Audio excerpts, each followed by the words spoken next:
Hi hello welcome to Kiran TV news. ఆంధ్రప్రదేశ్లో super 6లో భాగంగా కూటమి ప్రభుత్వం ఈరోజు స్త్రీ శక్తి అనే పథకాన్ని మహిళల కోసం ఉచితంగా ఆర్టీసీ బస్సు సర్వీసులను ఏర్పాటు చేసింది. ఇది గతంలో అంటే ఎలక్షన్స్కి ముందు అనౌన్స్ చేసి ఎలక్షన్స్కి వచ్చి తర్వాత గెలిచిన తర్వాత దీనికి అసాధ్యాలు, దీని వెనుకున్నటువంటి లోటుపాట్లు ఏంటి, ఇంకా దీని మీద అనేక అధ్యయనాలు చేసిన తర్వాత మొట్టమొదటిసారి ఈ రోజు ఆగస్టు 15th రోజున అంటే మన స్వాతంత్ర దినోత్సవం రోజున ఈరోజు మహిళలందరికీ ఉచిత ప్రయాణాన్ని ఆర్టీసీ బస్సులో సౌకర్యాన్ని కల్పిస్తూ తీసుకొచ్చినటువంటి పథకం. దీంట్లో ముందుగా కొన్ని హెడ్లైన్స్ మీకు చెప్తాను. ఈ బస్సులో ముఖ్యంగా మహిళలు, బాలికలు, ట్రాన్స్జెండర్స్ అందరూ కూడా ఈ బస్సులో ఉచితంగా మీరు ప్రయాణం చేయవచ్చు. దీనికి సంబంధించి పల్లె వెలుగులు, ultra Palle Velugu, metro express, city ordinary express వంటి కూడా 5 రకాల బస్సులను మీరు ఎంపిక చేసుకుని చేయొచ్చు.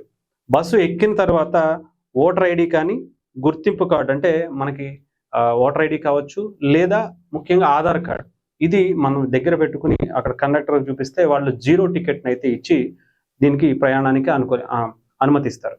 ఇకపోతే ఈ జర్నీ నిజంగా ఇక్కడ మీకు వెనకాల కనిపిస్తుండొచ్చు, నేను ఒక్కసారి ప్లే చేసి చూపిస్తాను.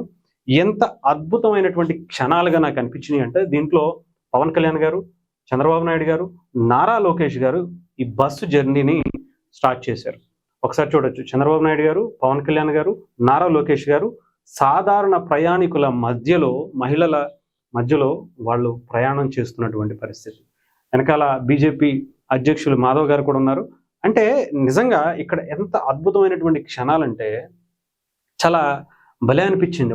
ఇప్పటికి పొద్దున్నేమో పవన్ కళ్యాణ్ గారు పిఠాపురం వెళ్ళారు. అక్కడ ఆయన నియోజకవర్గం, ఆయన సొంత జిల్లా, సొంత నియోజకవర్గ జిల్లా. సో అక్కడికి వెళ్ళి ఆయన కార్యక్రమాలను పూర్తి చేసుకుని మళ్ళీ బస్సుకి సంబంధించినటువంటి ఈ ప్రారంభోత్సవానికి మళ్ళీ విజయవాడ చేరుకుని ఉండవల్లి గృహాల దగ్గర నుంచి ఈ ప్రయాణం మొదలుపెట్టారు. ఆల్మోస్ట్ విజయవాడ బస్ స్టాండ్ వరకు కూడా ఈ ప్రయాణం చేస్తూ, అంతేకాకుండా ప్రయాణికులు అక్కడ చాలా మందిని, కొంతమందిని దాంట్లో ఎక్కించుకుని దాంట్లో ప్రయాణం చేస్తున్నటువంటి వాళ్ళ కష్ట నష్టాలను తెలుసుకోవడం. నిజంగా చంద్రబాబు నాయుడు గారికి, పవన్ కళ్యాణ్ గారికి, నారా లోకేష్ గారికి, బీజేపీ ప్రభుత్వానికి ఎంత కోఆర్డినేషన్ ఉంది అనేది ఈ ఒక్క విజువల్స్లో మనకు అర్థమవుతుంది. అంటే ఎన్నైనా ఉండొచ్చు, మేము ఇప్పుడున్నటువంటి ప్రభుత్వం, మేము కలిసి పనిచేసేందుకు మాకు ఎటువంటి ఇబ్బంది లేదని మరొకసారి స్పష్టమైనటువంటి వైఖరితో వాళ్ళ ముగ్గురు ఈ జర్నీని చేస్తుంటే మనకైతే అలాగే అనిపిస్తుంది. ఎవరెన్నైనా కుట్రల పన్ను ఉండే, ఎవరెన్నైనా చేను ఉండే, మేము ఇంకొక 15 ఏళ్ళు ఆంధ్రప్రదేశ్ ప్రజల భవిష్యత్తు కోసం మేము ఇలానే ప్రయాణం చేస్తాము అని ఈ ప్రయాణం ద్వారా చూపిస్తున్నట్టుగా అనిపిస్తుంది. అటు నిజంగా చంద్రబాబు నాయుడు గారు ఆయన ఒక పెద్ద అంటే ఒక టెక్నాలజీని అందిపుచ్చుకోవడంలో ఒక మంచి ఎంపికను చంద్రబాబు నాయుడు గారు ఒక మంచి విజన్ ఉన్నటువంటి నాయకుడు. అలాంటి నాయకుడిని పవన్ కళ్యాణ్ గారు లాంటి ఒక నిజాయితీ పరుడు వెనకాల ఉండి, ఇంకొక మనకి నారా లోకేష్ గారు వెనకాల ఆయన ఒక బలమైనటువంటి తోడుగా ఉండి, వీళ్ళ ముగ్గురు కోఆర్డినేషన్లో ఆంధ్రప్రదేశ్ డెఫినెట్గా డెవలప్ అవుతుంది అనటానికి చాలా ఉదాహరణలే ఉన్నాయి. ఎవరు ఏ రకంగా ఎన్ని రకాలుగా వీళ్ళని విడకూడదామని ప్రయత్నం చేసినా సరే ఎక్కడ వర్కౌట్ అవ్వట్లేదని చెప్పాలి. వీళ్ళు ఇదే రకంగా ప్రయాణం చేస్తే కనుక నిజంగా చెప్తున్నాను కదా, మీరు ఇలా ఉంటే ఆంధ్రప్రదేశ్ ఏ రకంగా అభివృద్ధిలో దూసుకుపోతుందో మాటల్లో చెప్పాల్సినటువంటి అవసరం లేదు. నిజంగా మీరు ముగ్గురు ఎలా హ్యాపీగా, ఎలా సంతోషంగా మీరు ఇంకొక 15-20 ఏళ్ళు కనుక ఆంధ్రప్రదేశ్ మీరు ఇలా ఈ జర్నీ చేస్తే చాలు, ఆటోమేటిక్గా మీరు ఎవరిని ఏమీ అడగాల్సిన అవసరం లేదు. ఎన్ని సంవత్సరాలు ఉంటారో, మీరు ఎన్ని సంవత్సరాలు ఈ జర్నీ చేస్తారో, 15 ఏళ్ళ, 20 ఏళ్ళ, 25 ఏళ్ళ, 10 ఏళ్ళ, అంతకు మించా అనేది ప్రజలే మీకు తీర్పునిస్తారు. ఎందుకంటే మీరు ఇలా కలిసి ఉంటే, మీరు ఇలా కలిసి ప్రయాణం చేస్తే, ఎవరి ప్రయోజనాలు, పార్టీ ప్రయోజనాలు, వ్యక్తిగత ప్రయోజనాలు పక్కన పెట్టి రాష్ట్ర భవిష్యత్తు కోసం మీరు తీసుకునేటువంటి నిర్ణయాలు ఇలా ప్రజలకు ఉపయోగపడుతున్నాయంటే డెఫినెట్గా ప్రజలు మీ వెనుక ఉండి మిమ్మల్ని నడిపించేందుకు వాళ్ళు ముందుంటారనే చెప్పాలి. సో డెఫినెట్గా ఇది ఒక మంచి ఏమంటారు సన్నివేశం అనిపించింది నాకు. నిజంగా ఇలా ముగ్గురు కలిసి ప్రయాణం చేయటం, ఎవరు ఎన్ని అనుకున్నా కానీ చంద్రబాబు నాయుడు గారికి, పవన్ కళ్యాణ్ గారికి, నారా లోకేష్ గారికి ఉన్నటువంటి బాండింగ్ ఎవరు ఎన్ని రకాలుగా చెరిపేద్దాం అనుకున్నది జరగనిది అనేది మరొకసారి స్పష్టంగా కనిపించింది. ఒక తండ్రిలా భావించి, లేకపోతే ఒక పెద్ద కొడుకు అనుకోవచ్చు పవన్ కళ్యాణ్ గారు, ఇంకొక చిన్న కొడుకు నారా లోకేష్ గారు అనుకోవచ్చు.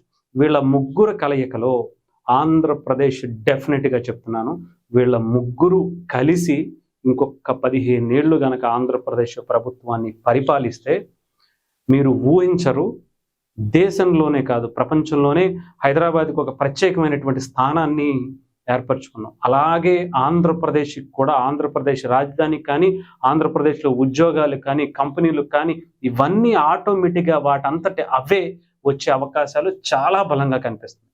ఎవరు చిన్న పెద్ద పొరపాట్లు పక్కన పెట్టేసేయండి, అంటే వ్యక్తిగతంగా కాదు, రాష్ట్ర బాగు కోసం, రాష్ట్ర అభివృద్ధి కోసం, రాష్ట్ర ప్రజల ముఖ్యంగా యువతను దృష్టిలో పెట్టుకుని కంపెనీలు వాటంతట అవే వచ్చేస్తాయి. వీళ్ళు ఎలా కలిసి ఉంటే చాలు, కంపెనీలు వస్తాయి, అభివృద్ధి జరుగుద్ది. ఇంకా అనేకమైనటువంటి వనరులు కేంద్ర ప్రభుత్వం నుంచా, ఇంకో చోట నుంచా, ఎక్కడి నుంచి అయినా సరే ఎగురుకుంటూ మీ దగ్గరకు వచ్చేటువంటి పరిస్థితి ఉంటుంది.